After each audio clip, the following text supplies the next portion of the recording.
fish report. Hanging at the fish report. Hanging at the fish report. Hanging at the fish report. For your latest news in high school sports, tune in to the fish report. Don't need no bed, don't need no pull. When you tune in to the fish report. Hanging at the fish report. Hanging at the fish report. You got Craig and TK and Head that D. Tune in at the fish report. Coming to you live from Studio F in Russia, Ohio. It's the Fish Report Live Show with your hosts, Craig Fissinger and Ken Francis.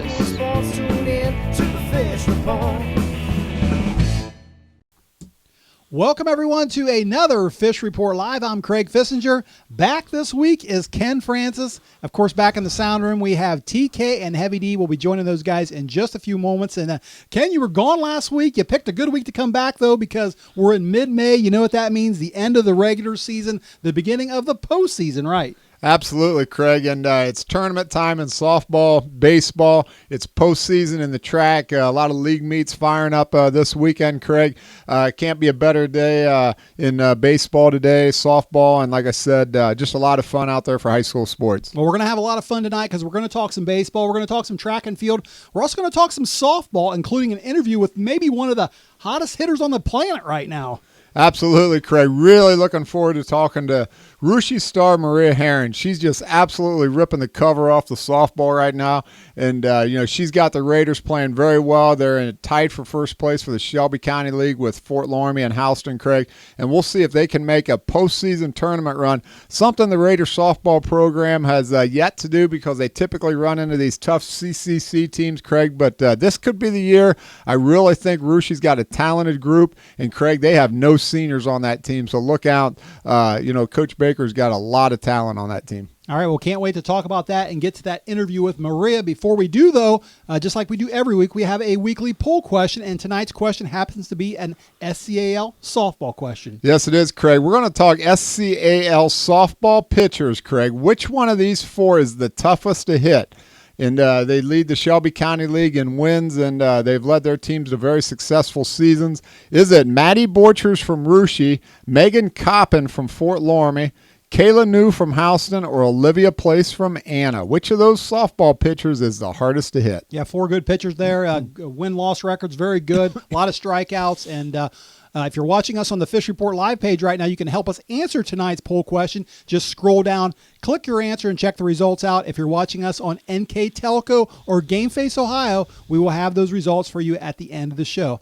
All right, well, let's get things started tonight, and I want to bring in the sound room and talk a little baseball tonight, guys. Last night, the MAC championship was decided. Actually, co-champs there between Versailles and Coldwater both. They decided things over there. Let's talk about the SCAL tonight, though. Have things been decided in the SCAL? Is the regular season still going on? What's happening? Well, Craig, officially it has not been decided yet, but theoretically it has been. Anna's sitting there in the league standings with 0 losses, Craig. Very talented team, one of the top teams, Division III in the state of Ohio this year. Fort Loramie's in second place. Russia's trailing in third place. But Fort Loramie's 2 games back of the Anna Rockets, so the Shelby County League itself has pretty much been decided as a Rocket championship. And, of course, Anna is Division III. The rest of those teams are Division IV. And that brings us to tournament talk. I know some of you guys were over at Riverside tonight watching first-round tournament action, but let's start out in Division III talking about the Anna Rockets. And, guys,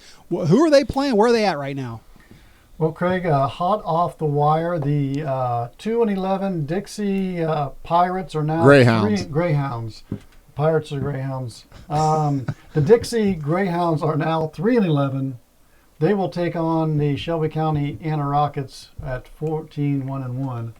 That will be Thursday, tomorrow, and I'm not sure of the location. Sorry about that, but it is Dixie against Anna tomorrow.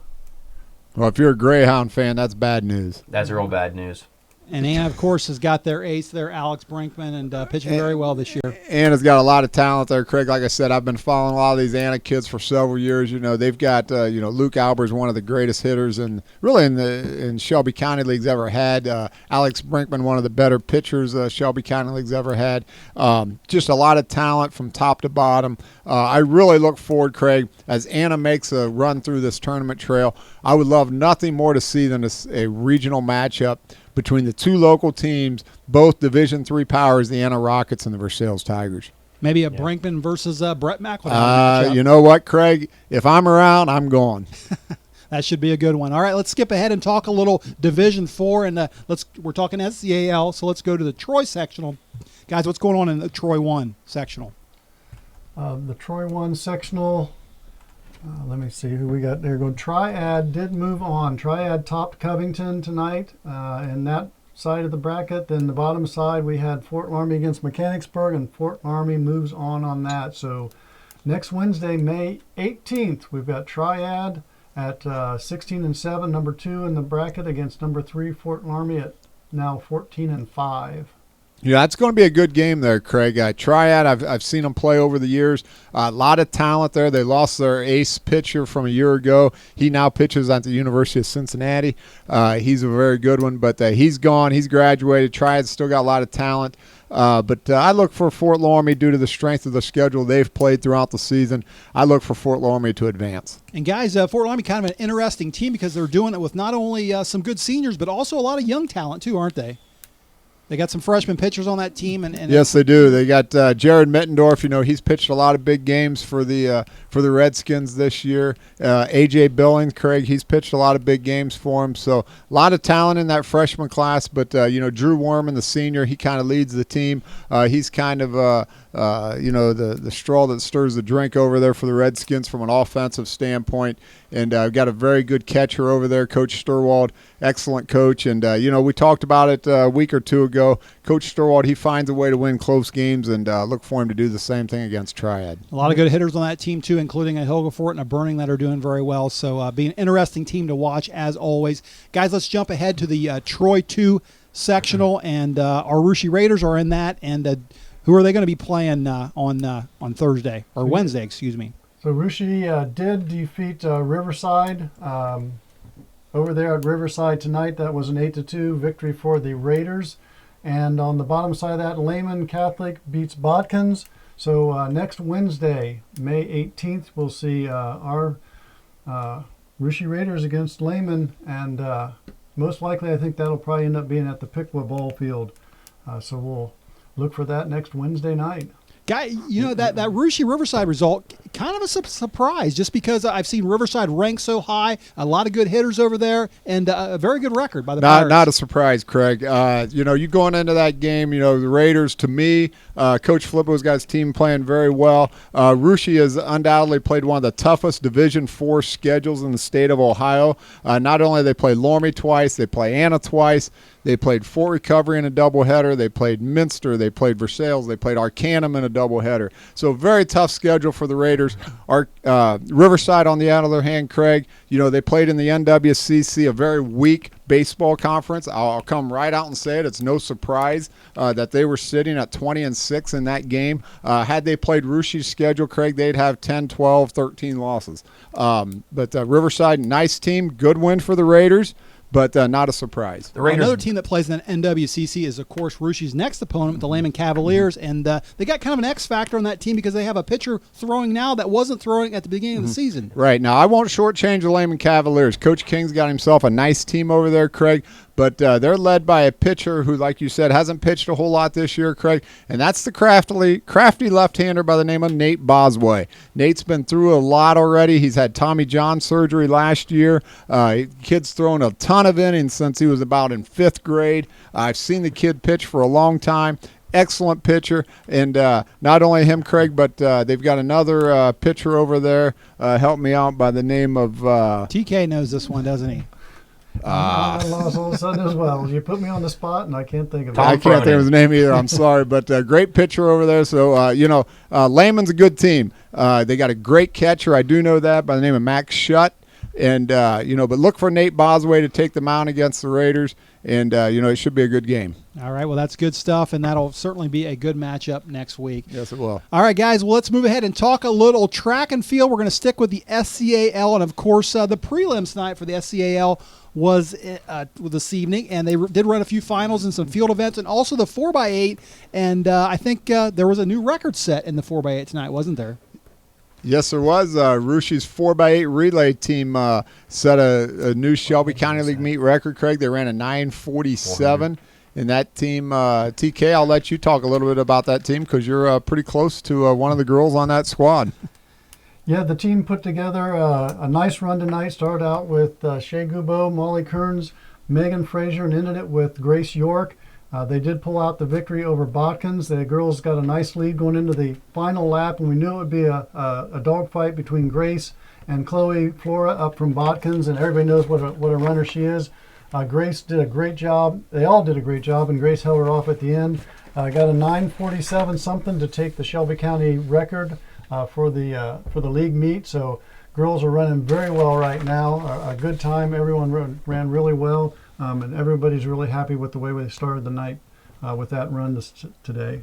All right, guys. Well, listen, I want to do something here. The finals are coming up on Friday. A lot of good talent on both the boys and girls side. And last year, it was pretty amazing because if you remember last year's SCAL championships, there were 11 meet records broken last year, which is, they had that race over at Houston, and just one of those kind of nights. 7 records on the girls side were broken, 4 records on the boys side was broken. So, I don't know if that'll continue this year or not, but if it were to continue, I'd like you to maybe pick a runner or a field person or two, and tell me what record, in your opinion, could be broken this Friday. We've already got the 4x8 record that was broken. We already got one broken. So Heavy D or TK, I'll let you guys go first. I'm What going do to you start got? out with, I think Olivia Quinter is going after the Laramie High School record, which I believe her mom holds. So I look for Olivia Quinter in the long jump. I think she's gonna get that. Now, that's a record that's held by a girl that I think most of us remember here. Stacy Ritter of Houston ran back in, the early 90s? State runner-up, all by herself. All by herself. So she's got a record of, 17 feet, something, a little over 17 feet. So, Olivia's going to have to. Olivia went 17-1 at Minster earlier this year. The record there is at the SCAL is 17-2.25 by Stacy Ritter back in 1992. So it's going to take a PR from Olivia to break that record. But good call on that one, Heavy D. How about you, TK? I'm looking at Andrea Meyer and Emily Bowman, the pole vaulters from Fort Laramie, and Emily from Russia. Both of them jumping very well or vaulting very well right now. Emily holds the Russia record. I believe Andrea at least holds the SCAL record, maybe the Laramie record as well.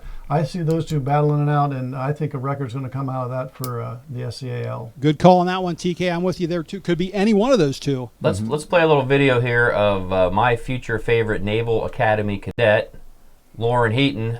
Look for Lauren to continue on her path to more domination in local track.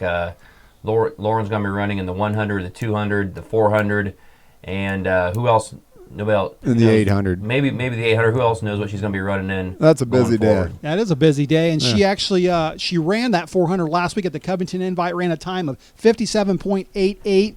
The record at the SCAL meet is 57.49. So we're talking about tenths of a second there, and if anyone can do it, I'm sure Lauren can. Mm-hmm. Ken, how about you? Any picks to break any record? Well, I'm going to take Miss Obvious, and that's Chloe Flora.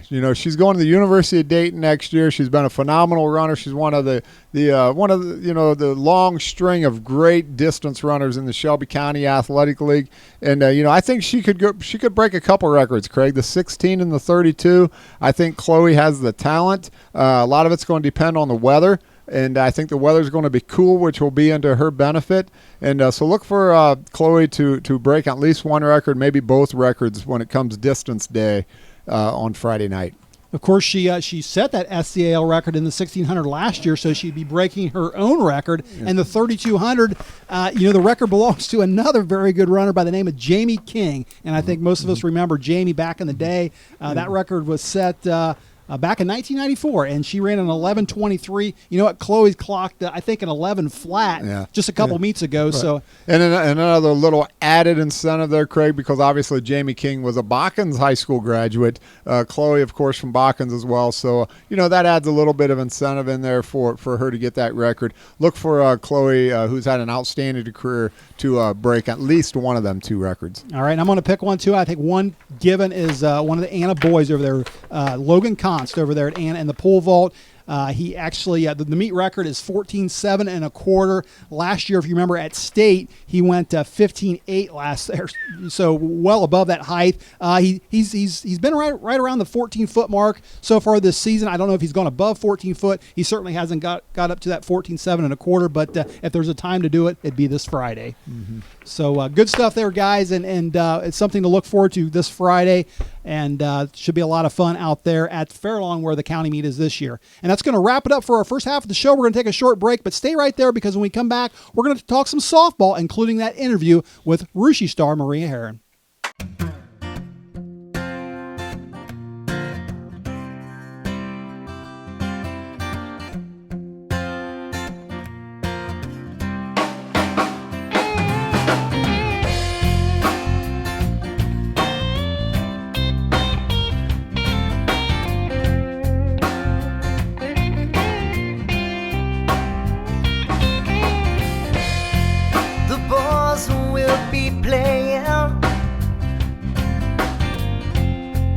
Stage at the Leaping Band. Music starts at 8 o'clock. You can find us here every Wednesday night. It's usually the same cats every week, but I can't tell you all their names. Teacher, cat, and a junkie, all waiting for time to play. Everybody here's got something that we're trying to leave behind. We're all a little broken, for a place to hide. Get no answers, don't ask any questions. We're all here just looking for a high. And we're all beautifully broken here tonight.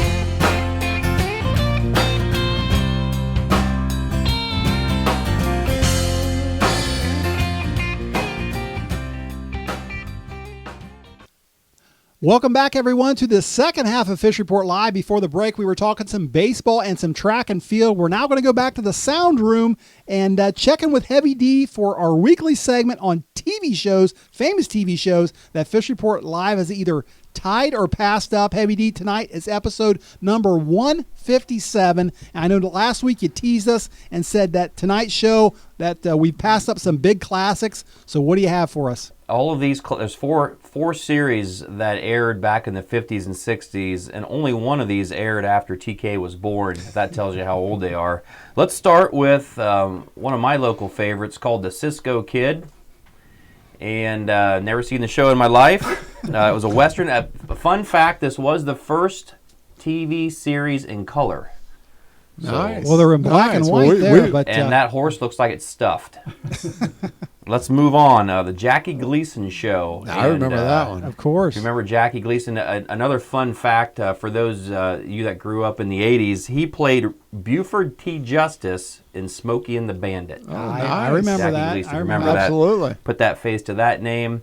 It's kind of like when we show up every Wednesday night here at Fish Report in Studio F. It's like the Twilight Zone. Rod Serling. That's a good song, too. Yep. Oh, yeah. Ran do-do-do-do. Ran for about 5 years there. And who can't forget The Lucy Show. This is not I Love Lucy with Desi Arnaz. This is after the I Love Lucy show. This is The Lucy Show. And here she's with her sidekick and some crazy antics by that fun redhead. It was kind of like Aftermash, Ken. It wasn't really MASH, but it was kind of the right. I don't ever see Fish Report having like an after Fish Report or a no. I don't see that, but I find it minnow fish. Maybe they'll have minnow fish or something. Who knows? I find it crazy. We passed up Lucy and Jackie Gleason and that horse, all in one night. Oh, that's fantastic. Pretty remarkable stuff. Kudos to the Fish Report. And great stuff there, Heavy D, as always. All right, well, let's get back to talking some sports. And want to talk a little softball tonight. And there's kind of a log jam at the top of the SCAL right now in softball, isn't there, Ken? Yes, there has. The Fort Lawn Redskins had a big win the other night over Houston. Rushi also beat Houston last week, I think it was. So big log jam with 2 losses apiece. The Houston Wildcats, Rushi Raiders, Fort Lawn Redskins, all sitting at 2 losses. When you look at who each of these teams got left to play, Rushi does not play Jackson Center, and I think the other 2 teams do play Jackson Center. Jackson Center's got the possibility of upsetting one of them 2 teams, but I don't see it happening. So I really see this whole thing shuffling out into a 3-way tie, Craig, which would really be remarkable when you're looking at the overall league standings and to see 3 teams finish at 10-2. Quite ironic, but congratulations to all 3 teams for winning a very tough league. Yeah, it says a lot about the league. And let's take a quick look at the tournament brackets. We looked at the boys' brackets. Let's go ahead and look at the Sydney brackets. And the top bracket there, Ken, we got some SCAL teams in there, and looks like some fun coming up there. Yeah, we do, Craig. The interesting matchup there, the bottom half of that bracket, Houston-Bradford. Bradford out of that tough CCC, Craig. Always good softball over there. Riverside, of course, out of the HWCC and pretty good softball program over there for Riverside. So I look for Riverside Houston to be in the finals there.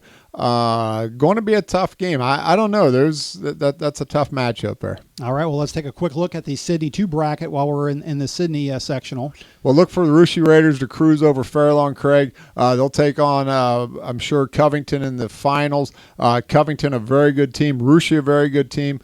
Covington just a couple years away from, they won state championship just going back 3 or 4 years. So it'll be a tough challenge for the Raiders. Again, another very good CCC softball team, Craig. But I think Rushi could be up to the challenge this year. I mentioned earlier in the show the Raiders have been knocked off by a lot of teams out of that conference here the last several years. But I don't know. I like Rushi's chances this year. They got a good team. They're young. They're well coached. And, they got one of the hottest hitters in the area right now on their team. Yeah, Covington, as everyone remembers, made that 3-year consecutive trip to the Final Four and kind of put Covington on the map as far as a powerhouse in softball. But I'm with you. I think Rushi has the talent and the right mentality right now to take on a club like that. And speaking of that, as we mentioned at the top of the show, one of the hottest hitters on the planet, I think I said. That's what you said. Is batting in the 3rd spot for the Rushi Raiders. We have her live on the phone right now. Rushi Junior Maria Herron, welcome to Fish Report Live, and thanks for joining us. Hi, guys. Thanks for having me. All right, listen, Ken and I were just talking about the tournament brackets, and with Rushi being in a 3-way tie right now with Houston and Fort Laramie for the league title with just a couple games to play. How much emphasis, Maria, are you putting on winning that league title right now with tournament coming up on Thursday? Well, the county title would give us a lot of momentum heading into tournament, which would be great for our team. But we're really focused on just taking it one game at a time. So we have our tournament game Thursday against Fairlawn, so we're focused on getting that one done first, and then we're going to head on and try to get a share in that county title on Saturday. All right. Well, listen, we had your coach, Coach Mullenkamp, on our show a little bit earlier this season. Talk to her about you and your Lady Raiders. I want to turn the tables here a little bit and get your perspective on Coach Mullenkamp. She's been with the program a few years now. What's your thoughts on Coach Mullenkamp? Why do you like playing for her? Oh, I love playing for Coach Mullenkamp. It's awesome to have a coach that just shares the same passion and love for the game of softball as I do. And it really helps us that she played college softball, so she knows the game from not only a coach's perspective, but the player's perspective as well. And it's really good for our team to be able to have someone that pushes us so hard every day. And she's just a great role model for all of us girls to have. Maria, hi, this is Ken. First of all, I owe an apology to Coach Molenkamp. Earlier in the show, I called her Coach Baker again. For some reason, I can't get that Coach Baker out of my mind. But anyways, if you're listening with us tonight, Coach Molenkamp, I'm sorry. I called you. So I'll get it straight for now on. Hey, speaking of her, she's in the third base coaching box, of course. Head coach of the Raiders, doing a fantastic job. But when you step into that batter's box and you look down the first base line, you see not only a very familiar face, but also someone very special in your heart. Tell us a little bit about the first base coach, who happens to be your dad, Jamie Herron. Oh, he's something. It can be a little bit different sometimes to look down there and see your dad, but in the end, it's really special just for me and him to be able to share the game that we both love together, and it's a lot of good memories that we'll always have and cherish. Maria, speaking of the family, back a few years ago, Caitlin, your sister, was an outstanding pitcher for the Russia softball team. You never got the opportunity to catch Caitlin. You were spread apart far enough that you never had that chance. She was a pitcher. You were a catcher. What did you learn, though, from Big Sister on the softball diamond? I learned a lot from Caitlin, but when I was younger, I went to just about every one of her games and tournaments, and just from that experience, I gained a lot of softball knowledge. But the most important thing I learned from Caitlin is how much hard work it takes. Like, she puts so much hard work into her pitching, and since we're so competitive with each other, that made me strive to put in so much hard work just to be better than her. I got to ask you this question. Caitlin Herron on the mound, Maria Herron at the plate, bottom of the seventh, tying run on third. Who do you take? Oh, it's me for sure. Question. Shot in the gap, I'm guessing. Can Absolutely. Probably double off the Gapper? fence. Gapper or just a solid single up the middle? She's just getting a run in, Ken. She's just hitting, you said a runner on third. She's just getting the run, and that's all she's thinking about. Hey, Maria, another question for you. Tournament starts this week, and how has your game changed? You've got a lot of softball under your belt. You play a lot of club softball. How has your game changed from the time you were just a young freshman to now, you're the tournament season of your junior year? Well, the experience from my freshman year, just playing all those games from freshman year all the way to junior year, has just helped make me such a better player. Like, I just feel a lot more comfortable now as a junior than I ever did. And all the time I put in during the off season, just the more games you play, the more comfortable I get. So the experience just helps you get better.